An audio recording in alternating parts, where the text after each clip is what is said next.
Welcome. I am Reverend Montclair, and this is Monday Church with Reverend Montclair. There was a phrase I came across today that stuck with me. Today, by the way, is Monday, August 25th.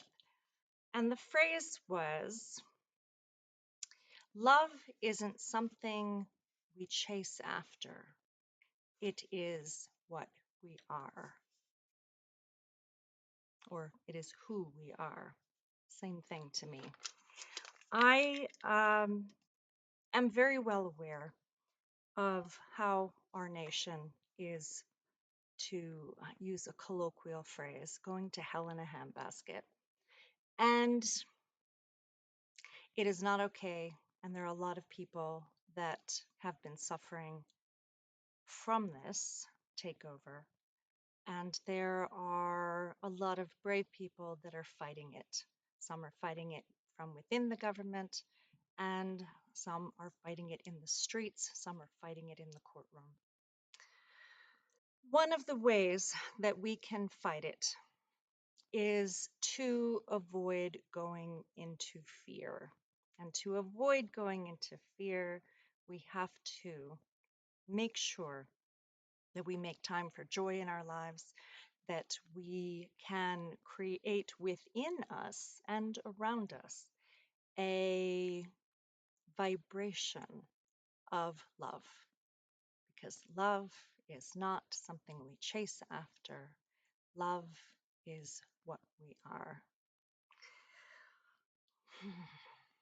So I hope that today, at some point, you can center yourself in your heart away from the awful news and know that who we are is far greater than the terrors that a small group of people are trying to inflict on the rest of us.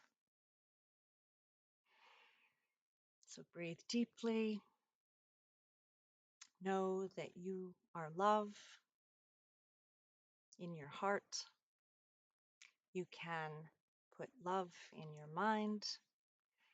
You can vibrate love throughout your whole being.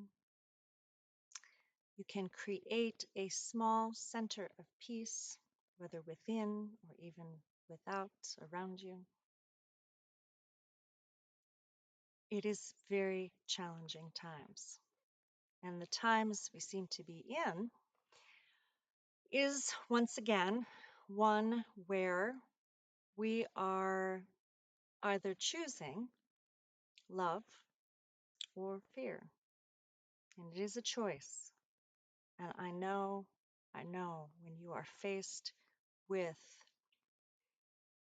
someone who is targeting you, when you are in the crosshairs, so to speak, of a very negative entity, person's perspective, it is scary. It is very scary. And yet, even then, we need to reclaim our wholeness. We need to reclaim our strength by standing in our greatest power, which is our power to rise above the negativity, to increase our vibration, to increase our focus on love, on what is right in the world, on what is positive, but still not ignoring or denying that which is horrific, that which is cruel, which is greedy and unnecessarily violent. Because again, we are watching the wounded, unhealed children that never truly grew up running this country into the ground. And it's not just our country, it's other countries as well. But it is the ones that are the most unhealed that grasp for the most power over others because their focus is outside of themselves, because the last place they want to look is within at how damaged they are. And no matter how much they pretend it didn't happen, or that they had a good childhood, that didn't happen, because no one treats others this way that were raised right. And when I say right, I mean in a loving, in a compassionate, in a nurturing way. So we are being overtaken as a nation by those that are severely damaged, those that would rather inflict their internal damage on the external world than to face it and heal it and transmute it. So it is a grim time to be an American. And this is what happens throughout all cultures and centuries when the effects of war just keep getting passed on from generation to generation. And that war has many effects. That war can, the effects of that can surface in addiction, can surface in violence, in poverty, um, in fascist thinking, in sexism, in power over others for no other reason than to boost up that weak internal self that they think that's the way to do it. So, I don't know. I hope you are well. I know that there's only so much one of us can do alone, and there is so much we can do together. So find your group of like-minded people. I hope that you create a network of those where you can thrive amongst them and heal yourself so that you can be stronger, so that you can be your best. And I believe that that's what this time is asking us to do, is to be our best, to be our most courageous, to be our most effective and creative and loving and compassionate, to overcome the tyranny by not being tameable, to be precisely who we were born to be and not be defined by that which is outside of ourselves. So, on that note, once again, love is not what we chase after. Love is who we are. So be that love. Let it be a guiding force. Let it be alive in all of the cells of your body. Let it be a focus in your mind and in your imaginings, in your mind's eye. Because in my reality, love is God. God is love. And if the divine is love, to deny love is to deny the divine. And if we have any inkling towards spirituality, we will want to invite the divine, entertain the divine, be one with the divine. And that starts by getting out of your head and sinking into your heart and allowing the possibility that you can be whole, you can be healed, you can, even amongst this turmoil and terror, you can exist in that place within the divine field of all positive possibilities. So dwell on that tonight. Set an intention for your dreams if you get to rest tonight.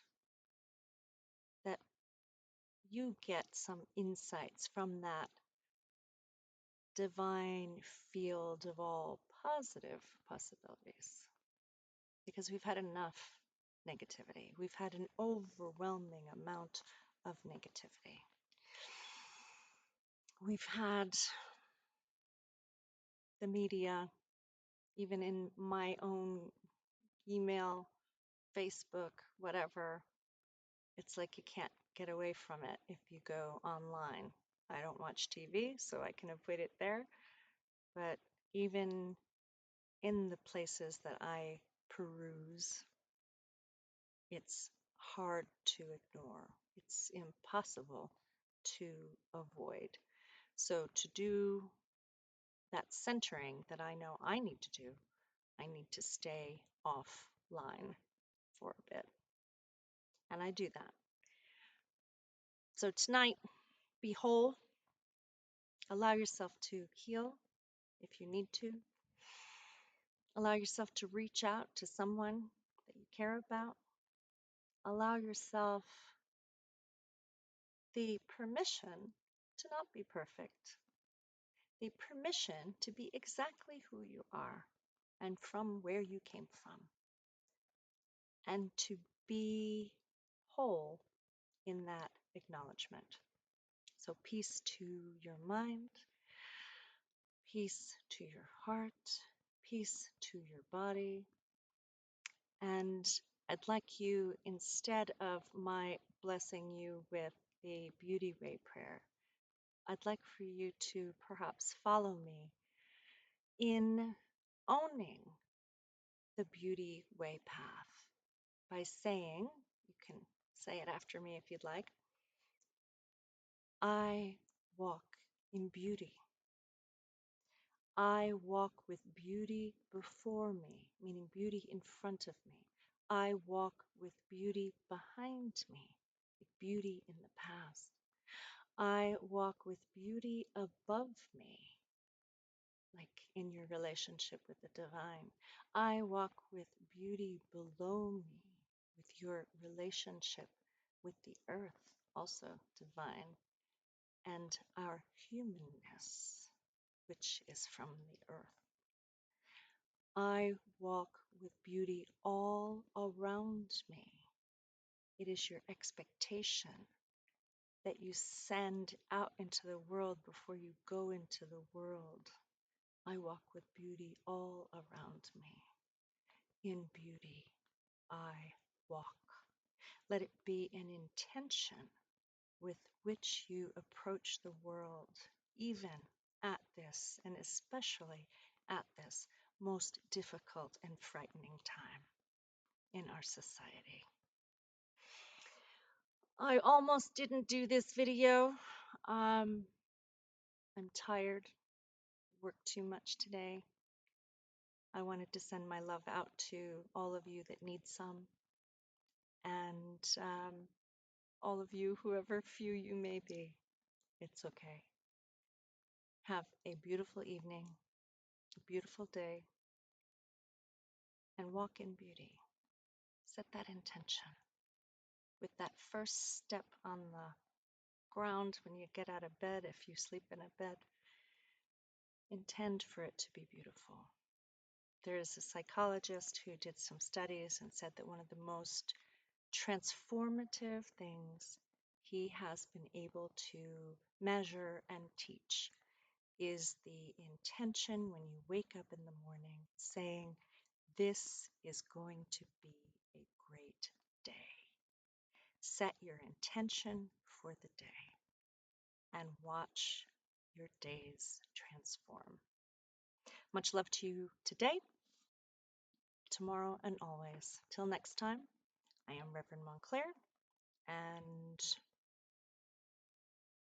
This is Monday Church with Reverend Montclair. Thanks for tuning in.